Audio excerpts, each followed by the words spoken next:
Hello, I'm Father George Salzman of the Harvard Catholic Center. Great to see you. It's great to have students back on campus. What a godsend, what a difference. The Ides of March over a year ago was like tumbleweed coming down the street, everyone gone. And what a delightful bit of life coming back. However, we've all been locked in, and we're all aware of that. And so I thought, since we've been kept from travel, we should break through that fourth wall and try to head out somewhere. And I wanted to suggest Rome, and I wanted to suggest an interesting church, a church of the French, St. Louis of the French, in Italiano San Luigi dei Francesi, right in the center, not far from Navona, not far from the Pantheon. And there, up the left side aisle, there's a very famous chapel, the Contarini Chapel.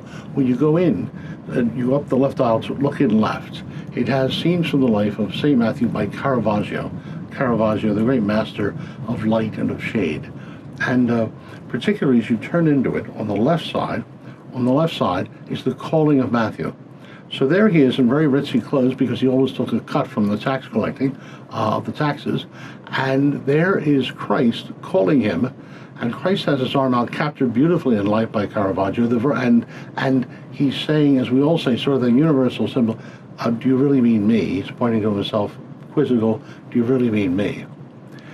Now that's at the heart of things in the Christian life. St. Francis de Sales in his time found that people thought that only monks and nuns were called to be saints, and the rest of us were also rans. And it was his point that everyone's called to be a saint, people married, single, at work, whatever, even people at court and soldiers, which were considered lost causes. But all of us are called by Christ, called to be saints. And an important thing that. And Matthew reminds us of that, because as the light shows, he's being called in his very place of work.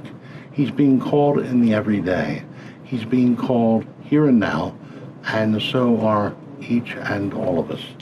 Being called every day, we come to discern what God's calling us to do, what the needs of the world are, do reconnaissance about that, and try to find a fit in what our calling is and what the needs of other people are.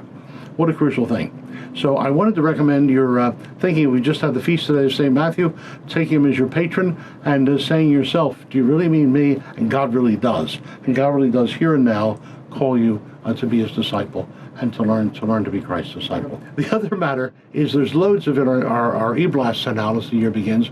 We have all these different programs and discussions, and they're really sparkling with sparkling people like yourselves. And then last of all, the one sparkling thing coming up at the end of the week is a thing the parish has. It's called Oktoberfest. It's bumped into the last Saturday of September. That's after the 5 p.m. Mass. I think we have enough supplies for about 150 people. So let the grad students, the young professionals, the students of the professional schools know that we look forward to seeing you there. Take care and God bless you.